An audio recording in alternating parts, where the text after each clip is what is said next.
নমস্কার বন্ধুরা, অপর্ণাস কিচেনে আপনাদের সবাইকে স্বাগত। আজকে আমি হাজির হয়েছি আরও একটা নতুন ভিডিও নিয়ে। তাহলে চলুন রেসিপিটা শুরু করি।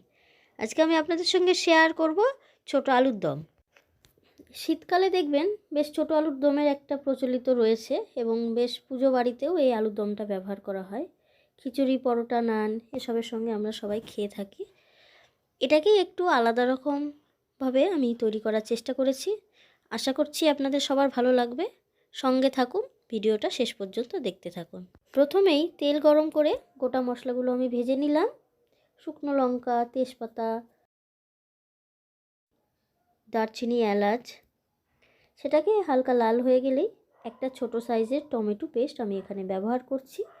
সেটাকে আমাকে কিন্তু বেশ কিছুক্ষণ ধরে কষিয়ে নিতে হবে যাতে টমেটোর কাঁচা গন্ধটা না থেকে যায়।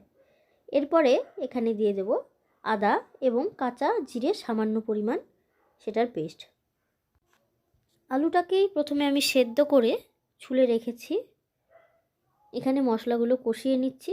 এই আদা পেস্টটা দেওয়ার পরে আমাকে বেশ কিছুক্ষণ একেবারে মিডিয়াম ফ্লেমে কষিয়ে নিতে হবে। মশলা লেগে যাতে না যায় সেদিকটা অবশ্যই খেয়াল রাখবেন। একটু বাদে বাদে এটাকে নেড়ে দেবেন।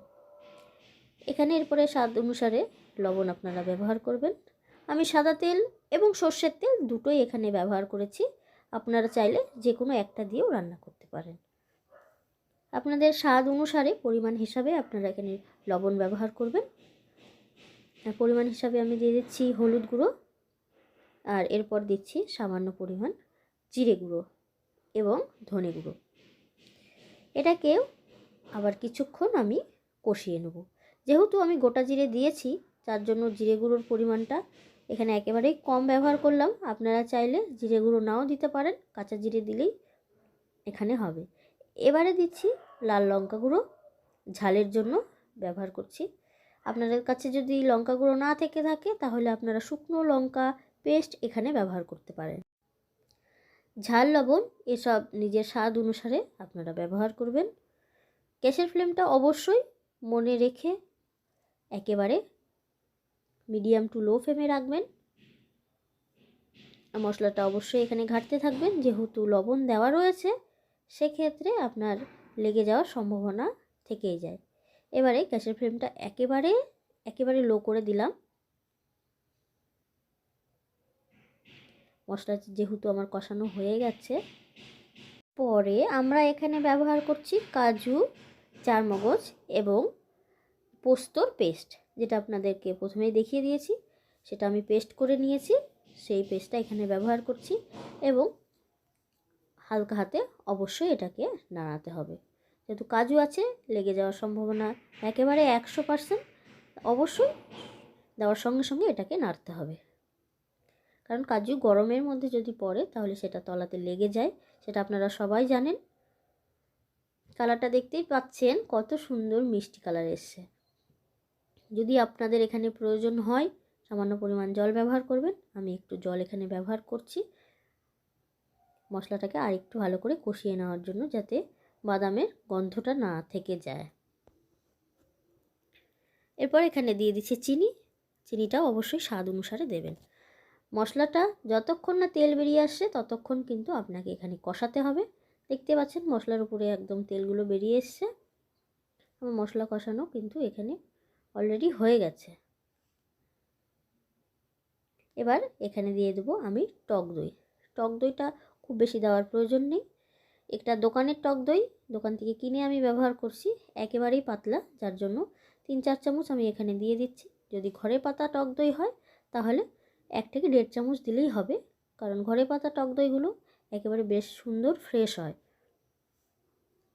টক দই দিয়েও আবার কিছুক্ষণ আমি এটাকে কষিয়ে নেব।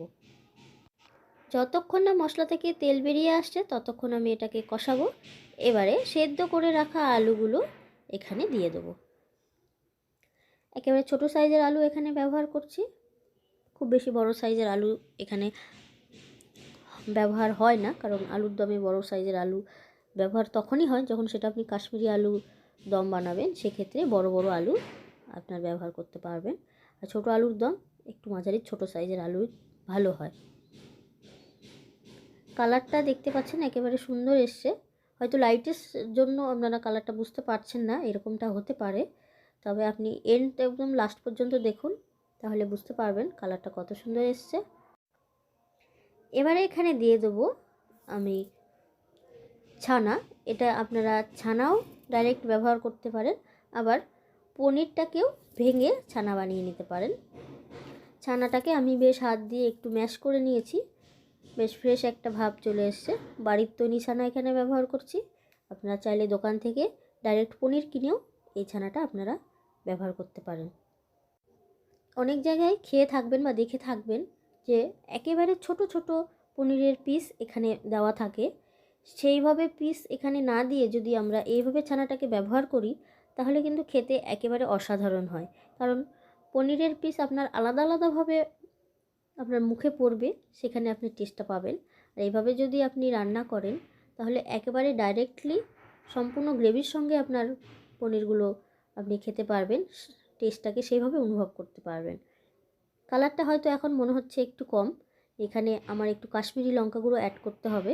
আর লাইটসের জন্য আমি আগেও বলছি, রাত্রিবেলা আমি রান্না করছি এখন, লাইটসের জন্য এখানে একটু কালারটা ডিস্টার্ব মনে হচ্ছে। কালারের জন্য আমি এখানে দিয়ে দিচ্ছি কাশ্মীরি লঙ্কা গুঁড়ো। অবশ্যই সেটা পরিমাণ হিসাবে 1 থেকে 1.5 চামচ দেবেন। কাশ্মীরি লঙ্কা গুঁড়ো কিন্তু বেশি রান্নায় ব্যবহার করা চলে না।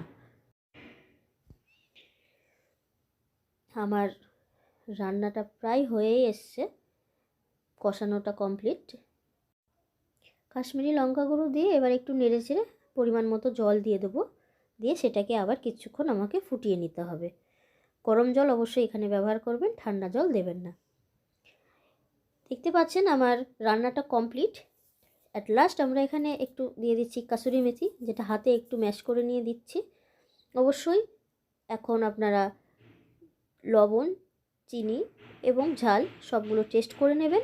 যদি মনে হয় লবণ বা চিনির একটু পরিমাণ কম বেশি, তাহলে এখানে এই সময় লাস্ট আপনারা ব্যবহার করতে পারবেন। আমার রান্নাটা কমপ্লিট। কেমন হয়েছে আমার আলুর দমের রেসিপিটা অবশ্যই আমাকে জানাবেন। দিয়ে দিচ্ছি ঘি আর গরম মশলা। ভালো লেগে থাকলে বন্ধুদের সাথে শেয়ার করবেন বেশি বেশি করে, আর নতুন বন্ধু হয়ে থাকলে আমার চ্যানেলটাকে সাবস্ক্রাইব করবেন আরও এইরকম নতুন নতুন ভিডিও পাওয়ার জন্য। আপনারা যদি নতুন কোনো ভিডিও দেখতে চান, তাহলে অবশ্যই আমাকে কমেন্ট সেকশনে কমেন্ট করে জানান। আমি চেষ্টা করব খুব তাড়াতাড়ি আপনাদের পছন্দের ভিডিওটা আপনাদের সঙ্গে শেয়ার করার জন্য।